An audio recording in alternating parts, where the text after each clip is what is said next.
with Kitab Al-Fatihah.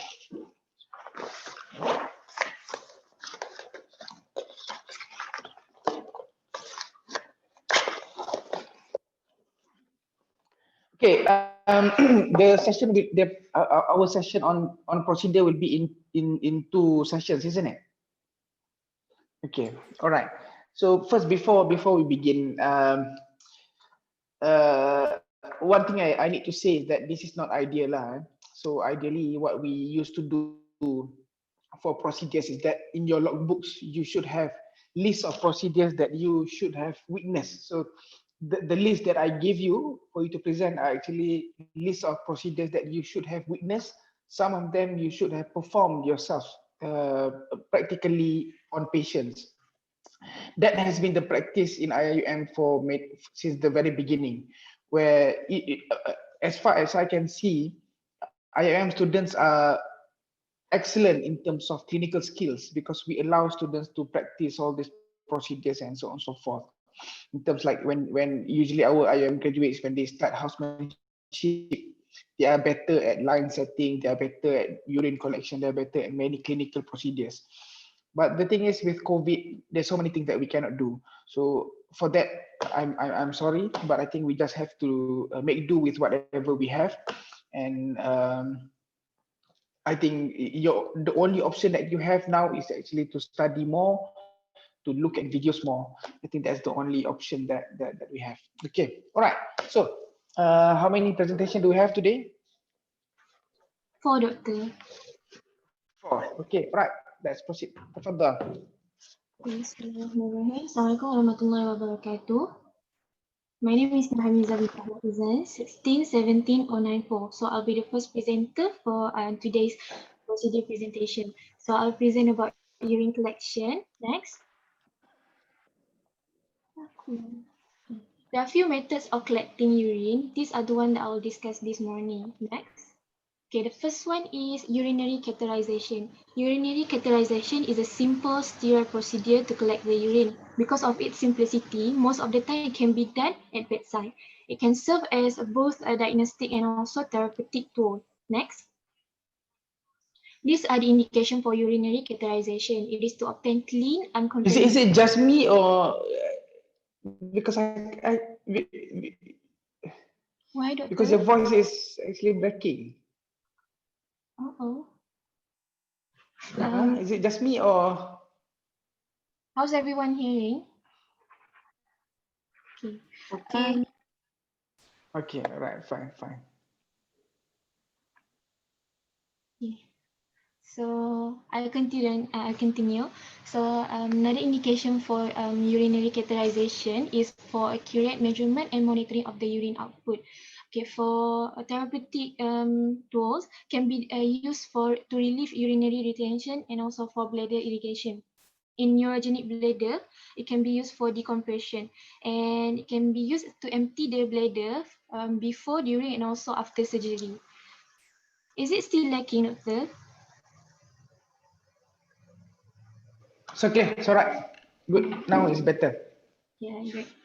Okay, but there are a few contraindications with this urinary catheterization, which is if there's presence of urinary obstruction, acute pelvic injury, recent genital urinary surgery, and also if there's non-genital abnormality like hypospadia. Hypospadia is basically when the urethral meatus is not opening at the usual place it should be, which is at the tip of the penis. Instead, the opening can be anywhere along the underside of the penis. Next. Okay, generally people classify catheter into two broad types of catheter, which is internal catheter, comprised of indwelling catheter and also intermittent catheter, and another one is external catheter. Okay, for indwelling catheter, which is also known as Foley catheter, it is typically used for long-term use, and it can be inserted through the ureter meatus and it will reside in the bladder. But you can also insert it through the hole that is made on the abdomen and directly to the bladder, which is known as suprapubic catheter. Okay. Next is intermittent catheter. Intermittent catheter is typically used for short-term use, such as emptying the bladder during surgery. Okay, for external catheter, it is also known as condom catheter. This type of catheter is suitable for men that does not have any urinary retention, but they have other conditions such as dysfunctional or mental disability, such as dementia. And it is also suitable for men that have urinary incontinence and also overactive bladder. Okay, next. Okay, anatomically, you can see that male's urethra are much more longer compared to female, and they are like dimension and directional compared to female that are straight. That's why you need gentle force, gentle. You need to insert the catheter gently in men. As you can see around this area, at the vulva urethra, it is like diverged 90-degree upward into the bladder.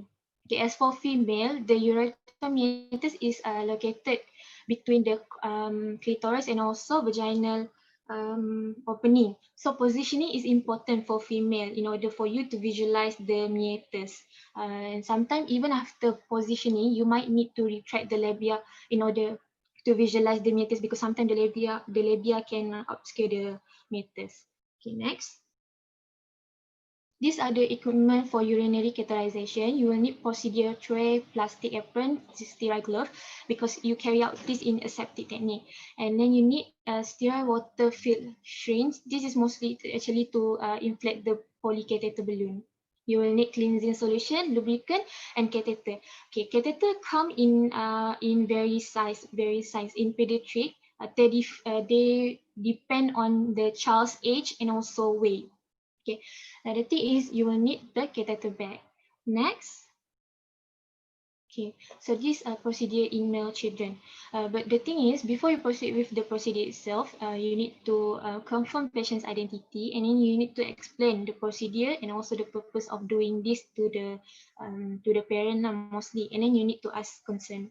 Okay, after you already wash your hand, wear the sterile glove, and also don the apron, and you can put the drap, this blue drap, on the genital area. So now you can proceed with applying the povidone to sterilize the genital area.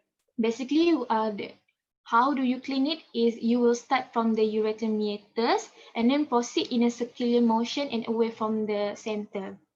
Okay, in uncircumcised boy, you will need to retract the foreskin until the ureter meatus is exposed. In the case of phimosis, you can just sterile around the area of the genital or catheter insertion. Okay, lubricate the catheter by lubricant, and in this picture you can see that they also inject the lubricant gel into the urethra. Okay, check the balloon of the polycatheter whether it is working or not by injecting the sterile water. After that, deflate it back. Okay, with the non-dominant hand now, hold the penis straight, and with the dominant hand, insert the catheter gently into the ureter meatus. So once the tip of the bladder, the tip of the catheter is already in the bladder, then there will be urinary outflow. So you can inflate the balloon with sterile water about 3 to 5 milliliter. So gently tap the catheter in order to reduce the remaining length of the catheter, and this will allow the Foley to rest securely at the neck of bladder. Okay, next. So this is procedure in female children. As you can see that you need to position patient in a frog leg position. Okay, you might need assistance to actually stabilize this position also. Okay, same as a male, clean the area with a povidone, the genital area with povidone, and then you can proceed with urinary catheter insertion. Okay, so once the tip of the bladder, the tip of the catheter is inside the bladder, there will be urinary outflow. So the same process with male, inflate the balloon with sterile water. After that, you can gently tap the catheter to reduce the remaining length of the catheter. Okay, after that, you can connect the catheter to the catheter bag. Okay, the thing is with this procedure, there are few complications that is associated with this procedure, such as there could be a urethral injury or trauma and bleeding. If you, for example, if you insert the catheter harshly into the urethra. Another thing is because of you use a wrong size. So if you choose a big catheter, then it will be difficulty to insert the catheter into the urethra, and you might cause injury, and eventually there might be stricture. Okay. Another thing is with prolonged use, there will be increased risk of reaction, of infection. Okay. Next. Okay, this one is suprapubic aspiration. Next. It is a gold standard actually to obtain uncontaminated urine, and this is typically done in children less than 2 years old. It is safe, it is fast, and also effective. It can be ultrasound guided or not ultrasound guided. The uses of ultrasound with suprapubic aspiration can increase successful rate up to about 80% compared to if it is not guided with ultrasound, which is about 45 to 65% only. Okay, next. Okay, these are the indication for suprapubic aspiration, which is labial adhesion, labial edema, unretractable foreskin, because this condition will inhibit you to actually have to visualize and also to have access to the urethral meatus. Another indication is unsuccessful urinary catheterization and urethral or introrectal surgery. Contraindication for this procedure is genitourinary abnormalities, infections of the abdominal wall, clinically significant bleeding disorder, and also massive organomegaly.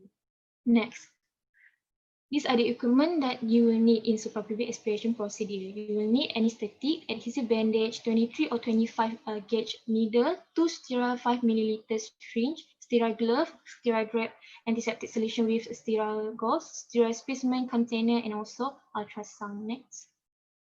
Okay, so these are the procedure for the ultrasound guided suprapubic aspiration.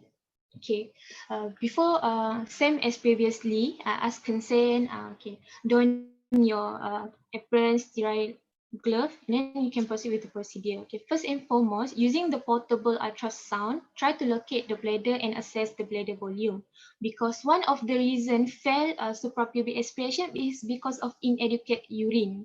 So let's say if on ultrasound you cannot find the bladder, then you can give oral or intravenous fluid to the child, and then after 30 minutes later you can reassess again. Okay. Okay, after you already identify the bladder as well as the volume, okay, now you can proceed with positioning the patient. Usually patient is positioning in a supine and frog leg position, because this position permits adequate stabilizations of the pelvic. Wash hand and also wear sterile glove. Now clean the skin from the umbilicus to the pubic symphysis. To avoid contamination, drape the area. As you can see in the picture, this blue drape. Next. Okay, now place a sterile cover on the ultrasound probe first. After that, you can apply ultrasound gel on the abdomen about 1 to 2 centimeter above the pubic symphysis. For aspiration, use 1.5-inch needle. Okay, now with the real-time ultrasound guidance, hold the probe on the abdomen. Okay, as the below picture show. After that, insert the needle just inferior to the edge of the probe midlinely. So the angle of injection has to be perpendicular to the abdominal wall. Okay, next picture. Next, okay, so you can see that, I think this picture visualize it much clearer. So you can see that this is the probe and the needle is injected inferiorly to the probe and midlinely.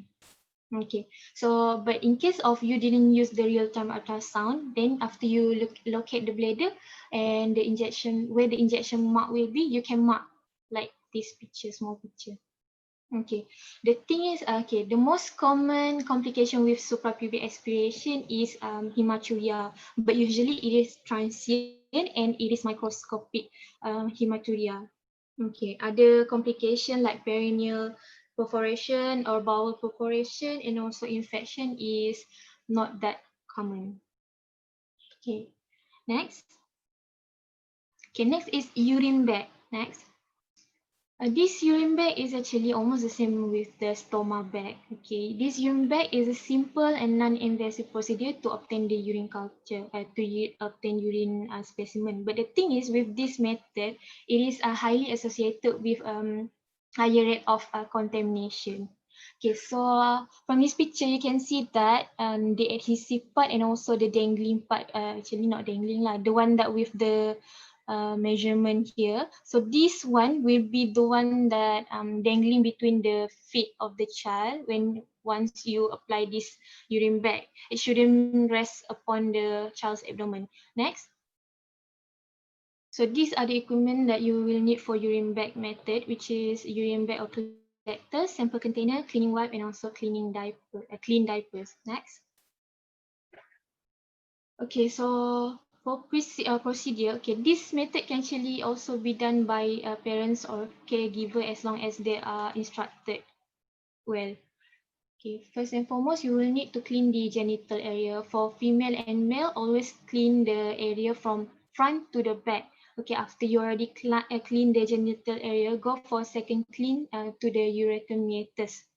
After that, you want to air dry the area because after this, you will attach this urine bag to the skin. So if it's wet, it won't attach firmly. Okay, next. So after you remove the backing tab on the adhesive tab of the urine bag, so you can split the child's hip and stretch out the skin folds in the groin. So you can start by placing the crease part of the adhesive on the skin accordingly. After that, you can just attach the whole adhesive part to the skin smoothly and also firmly. Okay, after it is already nicely attached to the skin, you can just put the child clean diaper. After that, collect the specimens once the child urinate. Okay, the only thing with this method is actually it is higher with contamination that coming from the skin lah. Okay, next.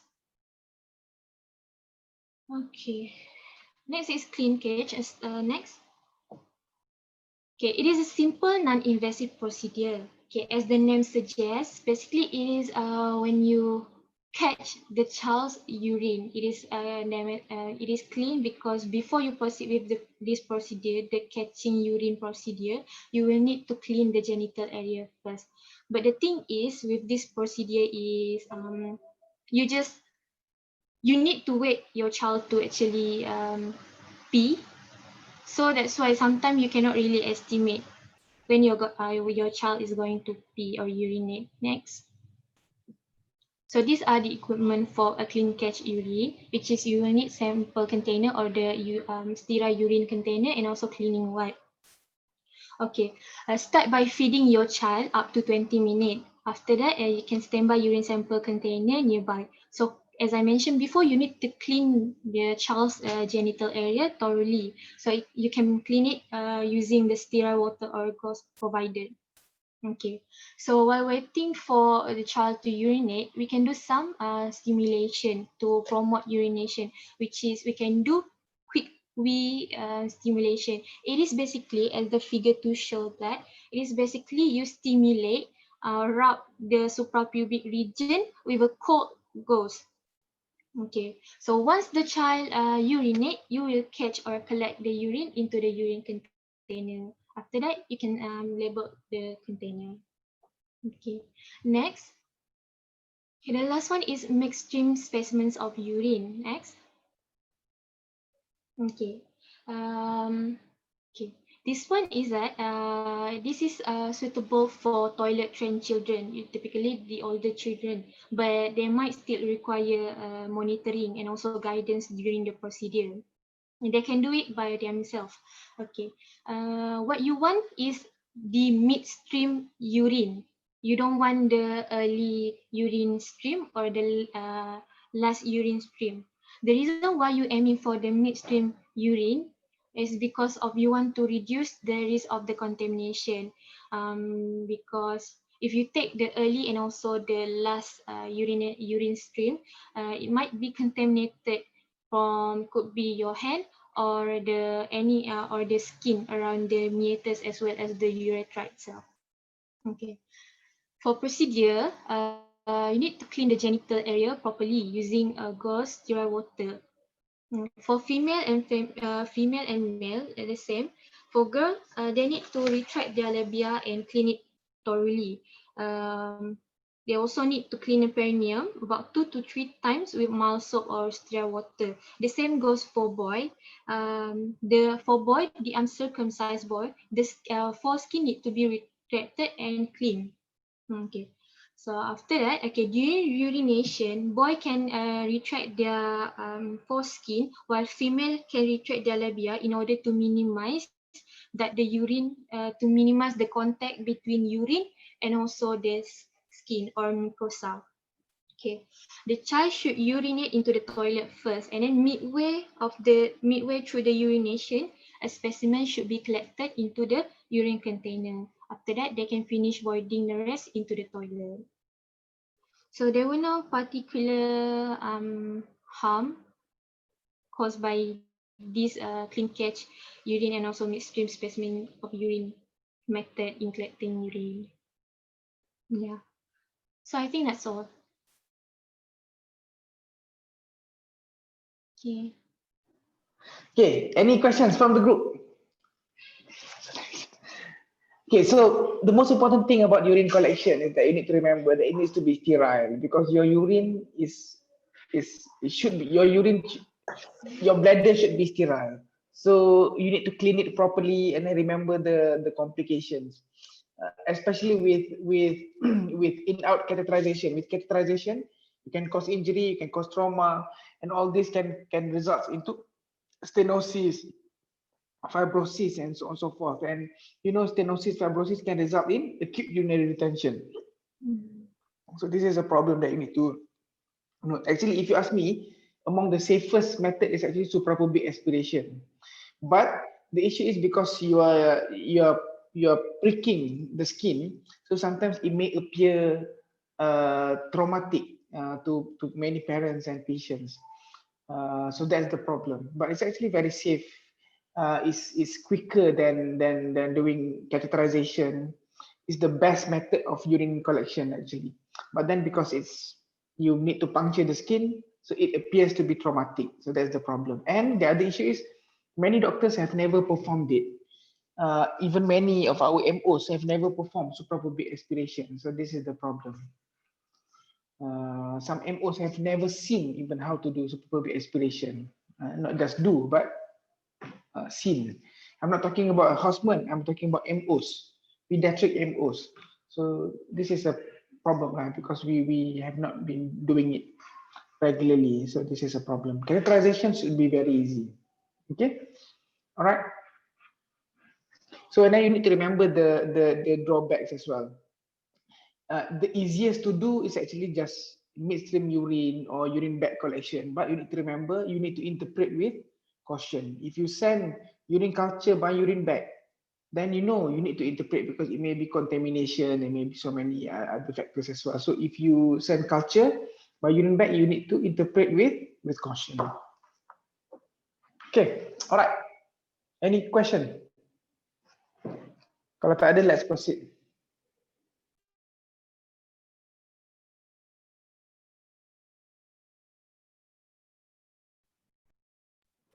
Okay, can you guys hear my voice? Hello? Yes. Okay. Okay, Bismillahirrahmanirrahim. Assalamualaikum. So I'm Farah. I will proceed with the next topic, which is about gastric tubes. So under gastric tube, I will discuss about three things. First is oral gastric tube. Second is nasogastric tube, or for short, we called it as NG tube. And the last one is gastrostomy. So for today, I will combine oral gastric tube and NG tube together because there are a lot of similarities. Then we continue with gastrostomy. Okay, so let's look at the first one, which is oral gastric and NG tube. So basically, these tube are they are inserted either through the nose, that is for the NG tube, or through the mouth, that is for the oral gastric tube. And the tube will go down to the esophagus and enter the stomach, like in this picture. So like this picture, this is the NG tube because it is inserted to the nose. Okay, so for the indication, so basically, these tubes are used for short-term enteral feeding, which is less than 1 month, to administer medication, and also for stomach decompression. For example, in case of obstruction. Okay, so for the indication, contraindication, it is in those with unstable airway, in cases of intestinal perforation, caustic ingestion, for example, like the child accidentally consumed detergent or bleach, in cases of esophageal stricture. So these two condition, caustic ingestion and esophageal strictures, we want to avoid inserting a tube because, for example, when we insert the tube, there is a risk of perforation. So you want to avoid that. Okay. And then in cases of cervical spine trauma, facial trauma, so basically, in cases of trauma, we might afraid that there might be, for example, basilar skull fracture or maybe fracture through the cribriform plate. So for example, when we insert the tube might accidentally go up to the brain instead of going down to the esophagus. Okay. And then in cases of coagular fatigue, because you want to avoid uncontrolled bleeding, and also recent intestinal tract surgery. Okay. So these are just the example of candidate that we might offer to put on tube for enteral feeding. So for example here, in ventilated patient, because they are unable to suck and swallow. So also similar like premature infant, like we have learned before 34 weeks of gestation, they cannot suck or swallow properly, right? So we will offer a gastric tube. And then in patient with increased requirement, for example, like cystic fibrosis, CHD, to this patient, we need to give them more nutrition. So we supply them via gastric tube. Okay. And then in cases of poor appetite, for example, malignancy, congenital abnormalities, for example, tracheoesophageal fistula, and in cases of malabsorption, for example, short bowel syndrome. Okay. Okay, so before we insert the tube inside the patient, we need to select the appropriate size of the tube. So similar like other medical equipments, the tube has also different sizes based on the colors, like in this picture. Okay, so can you see the circles below, the colorful circles? So the color of the circle represent the size. For example, this light green circle is 6 French gauge. For the black one, 10 French. For yellow, 20 French. So how to select the appropriate size? It is based on the age of the patient and also the aim of the tube insertion. So for example here, in cases of newborn, if it is used for feeding, we use 6 French. If decompression, we use 8 French. However, for infant and children less than 5 years old, for feeding, we use 8 French. For decompression, up to 10 French. For children more than 5 years old, feeding 8 to 10 French, and decompression, we can use up to 14 French. Okay, so once we have picked the right size, the next thing that we need to do is to position the patient. So like this picture on the left side, for example, if you have a baby, what we can do is that we can lie the baby on the bed and then we can wrap the infant in a sheet like in this picture. However, if we have a bigger children that can sit, we can ask the help from the parents to hold the child like in the right picture. So hold the patient in a seated position and make sure while they are sitting, the neck is not hyperextended and also the patient is not leaning forward. This is because we want to make sure we have adequate space to insert the tube. Okay, so once we have positioned the patient, then we can put the tube. Okay, so before inserting the tube, first, we must measure the tube. So how to measure? Okay, we take the tube, like in the first picture, we measure starting from the tip of the nose, we go down to the bottom of the earlobe. And from here, we go to the midpoint between the xiphoid process and the umbilicus. So this measurement of the tube, we record it. Okay, so once we have measured the length needed, we can lubricate the end of the tube using a lubricant. Okay.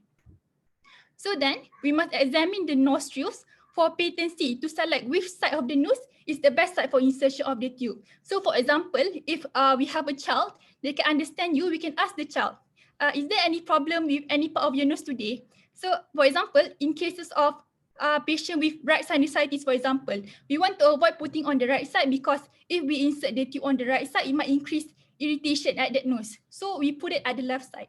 But for example, if we have a child who cannot understand you, what you can do is that you can gently occlude one of the nose, one at a time, for example, right side or left side first.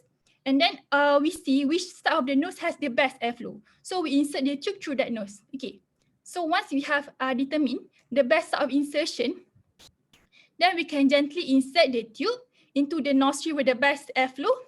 And then we advance the tube posteriorly towards the nasopharynx and then allowing the tube to go down by itself towards the esophagus and the stomach until the measurement is reached, the initial measurement that you have measured before. Okay, but for example, while you are advancing the tube inside the patient, you can actually ask the patient if they can understand you to swallow while you are advancing because this will help with the insertion. And also, while you are advancing the tube, you must observe the patient, whether the patient is suddenly gagging or coughing or maybe sudden change in color because this might indicate that you accidentally put the tube inside the trachea instead of the esophagus. So if you see that that symptom that the patient shows, what you can do is that you can just remove the tube back and then you can reinsert after the patient is more stable or more comfortable. Okay. So once you have insert the tube inside the patient, you must confirm the placement of the tube. So when you have confirmed, you can secure the tube to the face of the patient with a tape, like in the second picture. Okay.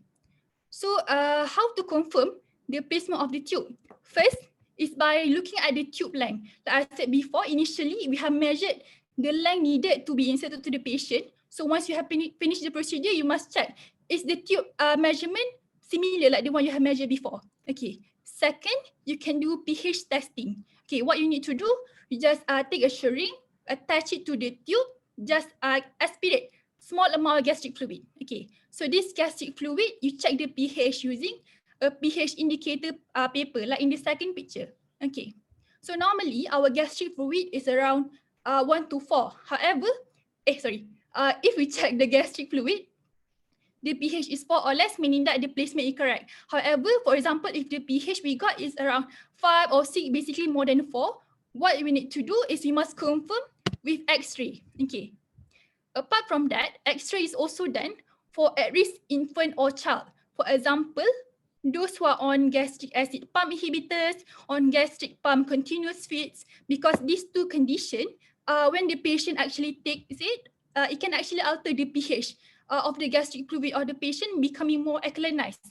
So the pH will increase. So for example, when we check with the pH indicator, it will give a false negative result. So that is why we need to reconfirm using X-ray. So another criteria is in diminished or absent gag reflex. So like I said before, when we are inserting the tube, we must observe the patient. Is there any signs of gagging or coughing? Because this might indicate that we accidentally insert into the trachea, right? So it's just imagine if the patient have absent gag reflex. So we won't know whether we have inserted into the trachea or not. So that is why we need to check with X-ray. Okay. And then of course in patient with altered level of consciousness. Okay. So in X-ray, how to know whether the placement is correct or not? So look at the picture on the right side. Okay, first criteria. This is the NG tube. First criteria, the tube must descend at the midline in the thorax, and then they must bisect the carina, and then once at the diaphragm, it must be at the midline, and then the tip or the end of the tube must located below the diaphragm. So this will indicate that the tube is correctly placed. Okay, so that is all for that one. So the next one is gastrostomy. Okay, so basically the main or the primary indication of gastrostomy is for long-term enteral feeding. So long-term here means more than 3 to 6 months. Compared to, like I said before, for NG tube and oral gastric, it is mainly for short-term, less than 1 month. So this one is mainly for long-term. Okay, so what is gastrostomy? Gastrostomy is basically a procedure, a surgical procedure to insert a gastrostomy tube, or for short, we call that as G-tube, through the abdomen and into the stomach. So like in this picture, you can see here, the white small thing here, this is called a G-tube. And it is placed to the patient via gastrostomy, a surgical procedure. Okay, so just a bit on G-tube.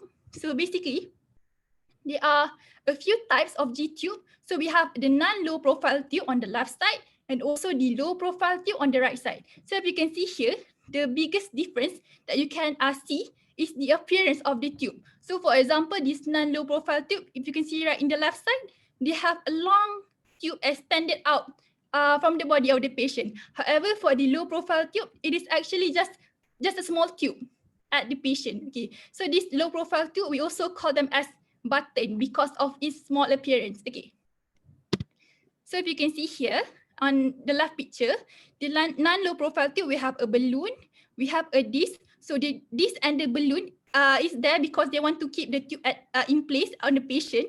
And then we have a feeding tube, we have a balloon inflation pot to inflate the balloon, we have the feeding pot for feeding purposes, and also medication pot for medication administration.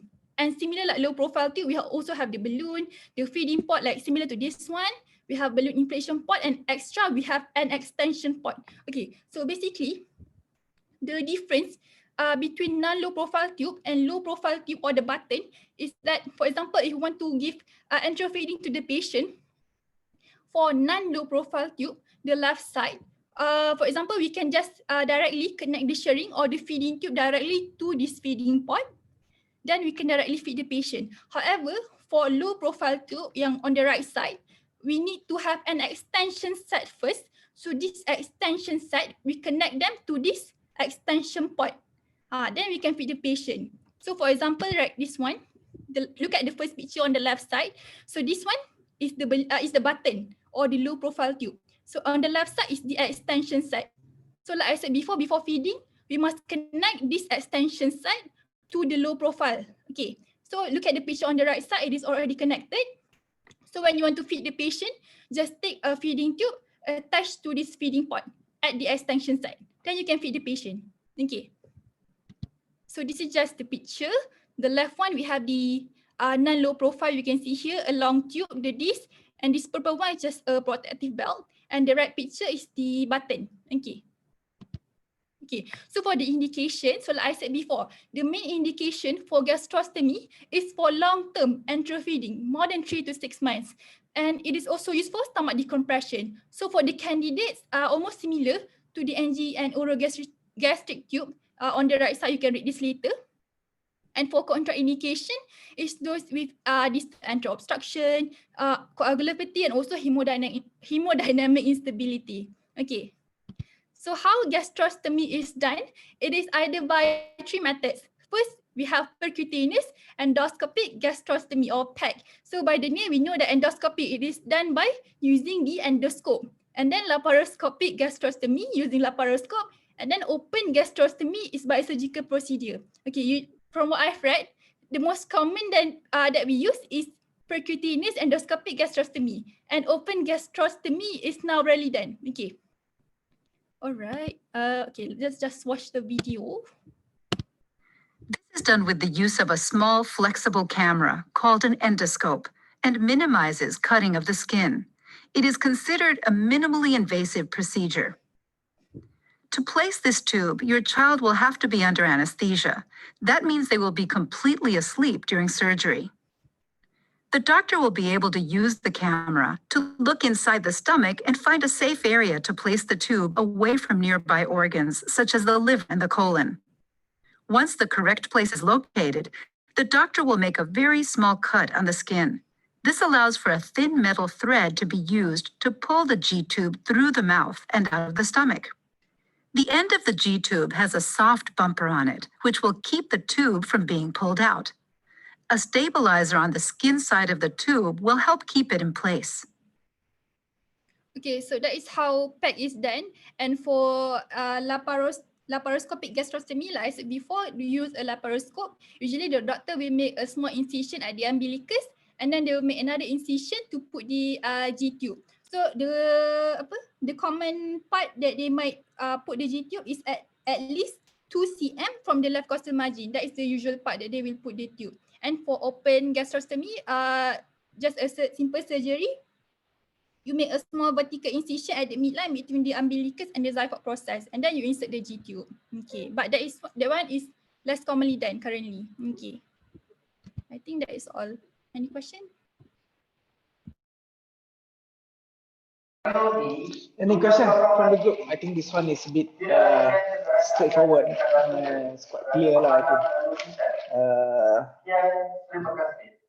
I think the most important thing especially for rice tube is actually you need to remember how to measure the length for you to insert.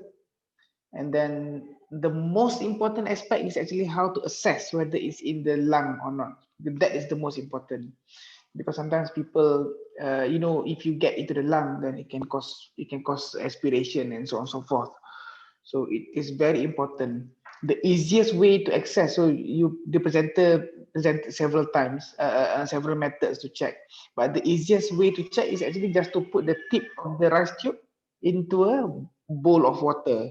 So if it gets into the lung, it will bubble, and kalau it's in the stomach, then it won't bubble. So so this is how sometimes we may teach parents how to know that it's in the lung. What else? The other thing is, like, if you put a rice tube and then you get greenish aspirate, So you know that it's bilious. So you need to think of bowel obstruction and so on and so forth, such as malrotation. The other thing is gastrostomy. One important aspect of gastrostomy is that the lumen size is bigger.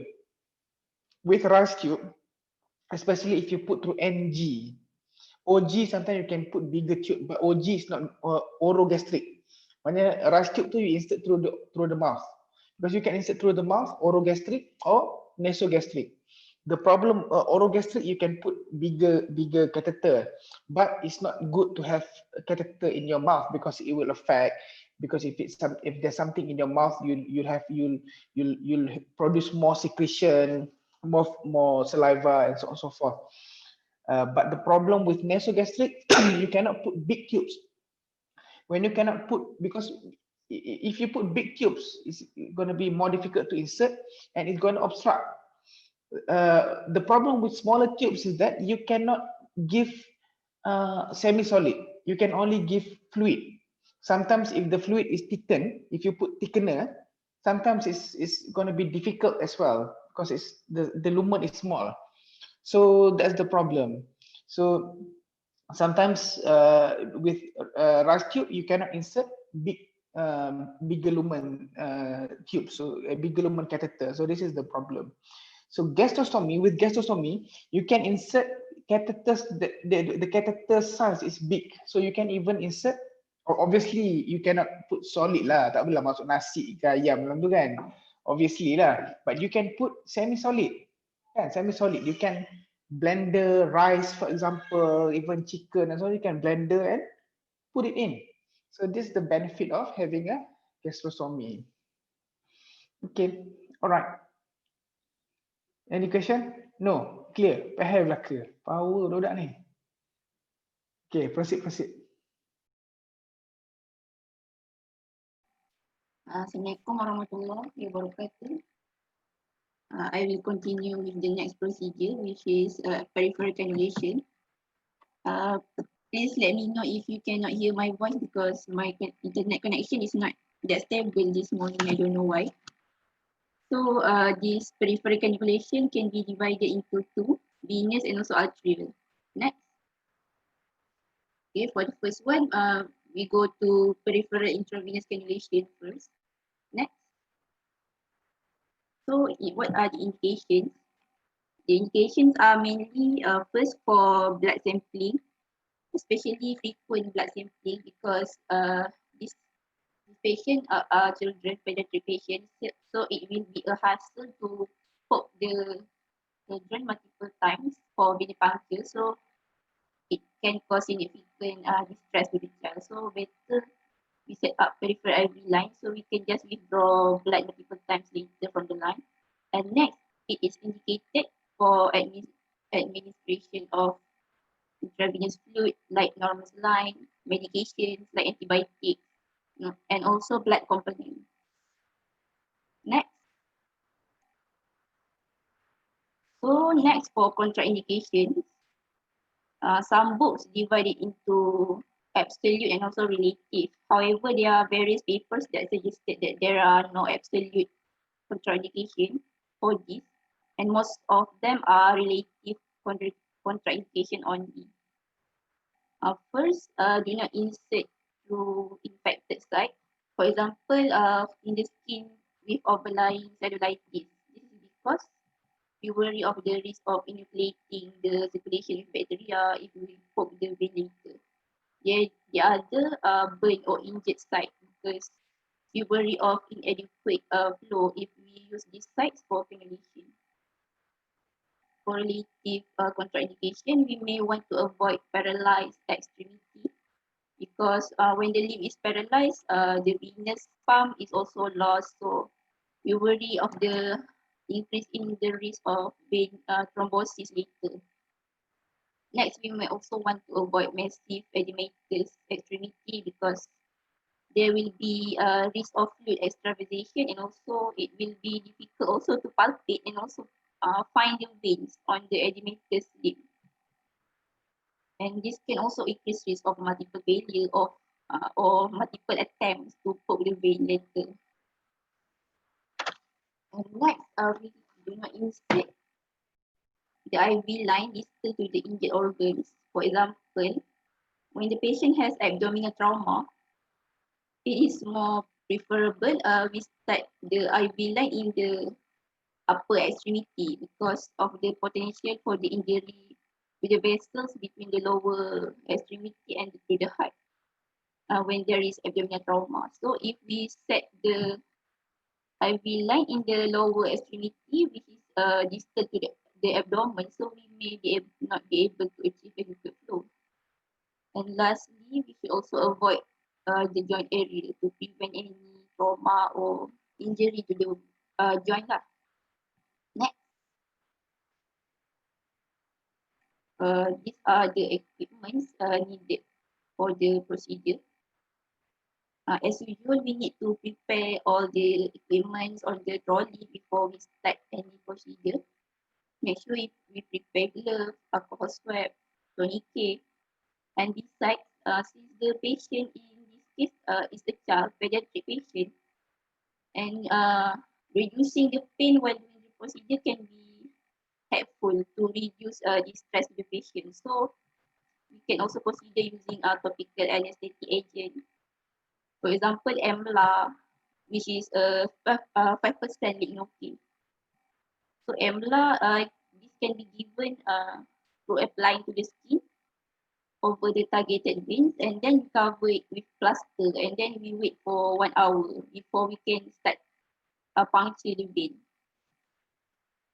Another alternative for topical anesthetic is ethyl chloride spray, in which this we can just spray over the targeted area for 3 to 7 seconds and then cannulation can be rapidly done. We don't need to wait for 1 hour. Other than that, prepare 24 or 22 gauge catheter and then prepare 24 or 22 gauge cannula, and this 24 is yellow in color and 22 gauge is blue in color. Just need to remember the smaller the gauge size, the wider the cannula, so the higher the flow rate. You also need to prepare needles, heparinase saline, the connector, and also rubber bump or rubber stopper for the setting of IV line. Next, these are the pictures of the equipment. Next, so for the technique, first we need to identify the vein for the puncture. And there are 4 sites that are commonly selected for peripheral IV line, which are the dorsum of the hand, the volar aspect of the forearm, dorsum of the foot, and also the ankle. And then next,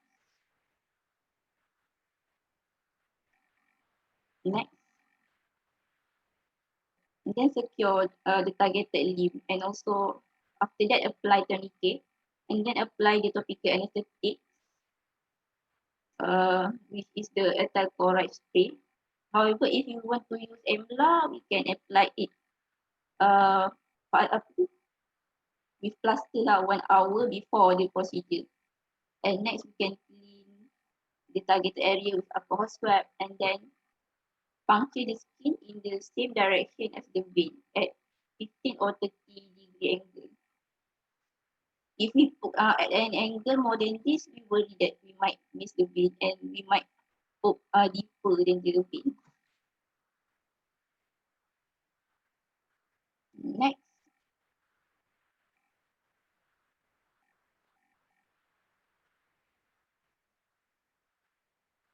And usually because we set up a peripheral line in order to withdraw blood, after we puncture it already, we can immediately collect the blood. Kalau in IV line setting, we can further push the cannula into the patient's vein, and once we see the blood appear at the heart, we can pull the needle out while pushing the cannula further. And then we can remove the tourniquet and then we flush the saline. and then secure it with catheter with a rubber stopper. Or if the patient is indicated for IV drip, you can secure it, connect it with IV drip. And lastly, we immobilize the joint. We put a tape, or we can also use a restraining board as in the picture. Next, these are the summary of the technique of the procedure. Next, so for the complication, this procedure can cause hematoma or bleeding, and thrombophlebitis also can happen after a few days due to thrombus formation with subsequent inflammation or infection at the site of the incision. And lastly, extravasation may also occur, which can lead to soft tissue injury. So extravasation occur when the peripheral catheter erodes through the vein, and then increase in venous pressure will cause leakage and extravasation of the IV solution and pull around the site of cannulation. So for example, there are certain solutions we give to the patient, like for example, calcium, acyclovir, doxycycline, which can cause skin necrosis when extravasation occurs. Because this kind of solution are hyperosmolar and irritant to the skin.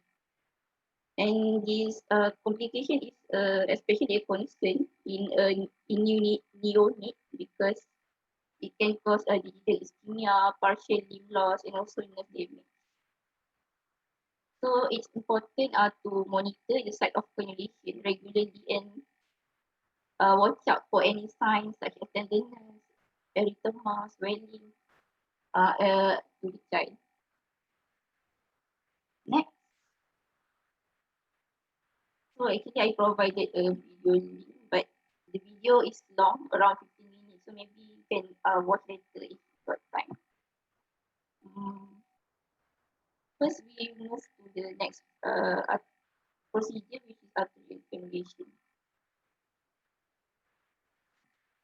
For this procedure, arterial cannulation, this procedure is more frequently done in ICU setting instead of the ward setting. So the indication includes for ABG, for invasive BP monitoring, and also for frequent blood leaking. And this procedure is relatively more invasive technique to measure BP, but the BP measurement is more accurate. And also it gives accurate measurement, right? So this will allow for immediate recognition of any hemodynamic instability to the patient. So it allows for quicker intervention and stabilization for the patient. For the contraindication, it is contraindication in the presence of or potential of limb ischemia because there is no blood flow or perfusion there. We also do not set the arterial line in if close monitoring cannot be done because we worry of the complication later on if we fail to monitor. Next. So these are the equipment needed. Next is a picture of the cannula. Next. Okay, at the last side is the connector, and at the right side is the picture of three-way stopcock. Next. Okay, as for the technique, it is important for us to take note that whether ulnar collateral circulation is present or not. If you want to do at the radial artery. If collateral circulation is not present, you cannot proceed at the radial artery. And then, so in this case, we do modified Allen test in which we occlude both of the radial and ulnar artery side with firm pressure while the fist of the patient is clenched, and then wait until the patient's hand blanches. Then open the hand and then release the pressure from the ulnar artery. So we expect the color to return within 15 seconds to imply that there is adequate circulation. And other than radial pulse, we can also do at posterior tibial artery or the salis pedis artery. But usually we do it at a radial artery. That is the most commonly used site for both adult and also pediatric. And we should avoid brachial artery in this procedure.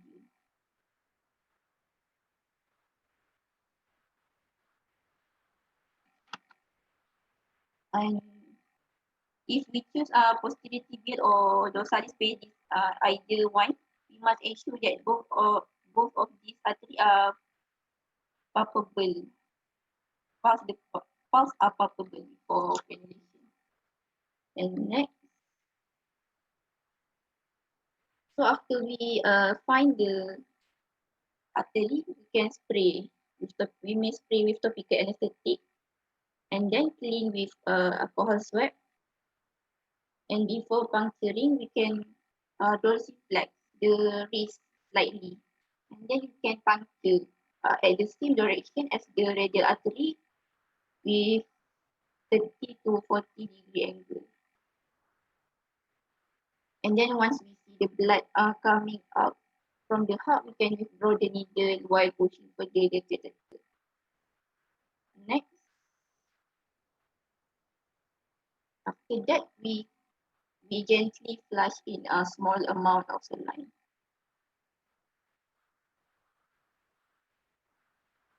And next, we must ensure that the line is functioning. So usually there will be obvious arterial pulsation in the tubing that can be seen. And then we connect it with a T connector and 3-way stop pop to a syringe pump. And then we must label the arterial line and the time setting. This is done because we want to prevent any error or accidental infusion of medication through the arterial catheter. Because, for example, the nurse at the ICU thought that the catheter is an IV catheter. So this line should be clearly labeled as arterial line. Next. So next we run heparinase saline at appropriate rate, which is 0.5 to 1 ml per hour for neonate and 1 ml to 3 ml per hour for invasive BP line. And this is important in order to ensure the catheter patency. And lastly, we immobilize the joint with the restraining board, as in the picture. Next. For the complication, this procedure can lead to ischemia and also gangrene. It can due to arteriospasm of the artery. Arteriospasm is actually involuntary contraction of the artery and temporary loss of the pulse. In neonate especially, it can lead to digital and distal limb ischemia. Arteriospasm also may occur if we infuse the saline too rapidly, too quickly, because the artery will react by constricting itself. And there's a case. Sorry, presenter. There's a case actually. I think that happened. I would say 4 or 5 years ago in Malaysia, where I'm not gonna say which hospital lah. So what happened was they wanted to insert a peripheral IV cannula on a patient. I think it was an infant, and the baby was going for MRI. So as you know MRI, we need to insert contrast, and contrast is very thick. So contrast is very thick. It has very high osmolarity. So and then the doctor, the MO inserted they thought it's a peripheral cannula over the antecubital fossa, and over the antecubital fossa. You know, here, this part is near to the artery. So they wrongly inserted, they were planning to put into a peripheral venous cannula, peripheral venous line, but they wrongly inserted into a arterial line. And they didn't check whether it is actually venous or it's actually arterial. And you know, over the brachial artery here, it's not like radius and ulnar. Radius and ulnar, it has collateral. Brachial don't have that much collateral. So what happened was they inserted, they gave the contrast through the brachial artery. And what happened is the whole forearm become gangrenous. The whole forearm become gangrenous and it needs to be amputated. Just because why? Because people don't insert lines properly. Didn't check whether it is actually peripheral or is it venous or is it arterial. They don't. I doubt sometimes they don't even remember the anatomy. Where is the artery? Where is the vein? So this is the problem. And tak pasal-pasal that child become need to be amputated. Just because why? Because a doctor didn't do the job properly, didn't learn properly during medical school. Bila masa HO, masa MO semua buat main-main kerja, kan? So this is the problem. So and the consequences are a lot, kan? Doktor tu kena saman, hospital kena saman, millions need to be paid. Tak pasal-pasal tak jangan, tak pasal-pasal di sekarang spesialis pun kena stay in. Dulu spesialis boleh just because of that event sampai sekarang ni spesialis mostly nak kena stay in. So this is the problem. Okay, alright, proceed. Okay, next, for the complication, the previous slide, it can also cause bleeding and also hematoma at the injection site. So in order to prevent any complication, we must closely and regularly monitor the cannulation site and watch out for any warning signs of ischemia such as pale blue, mottled skin, cold clammy skin, or CRT that extends more than 2 seconds. That's all from me. This video you can watch later because we must finish by 10, right?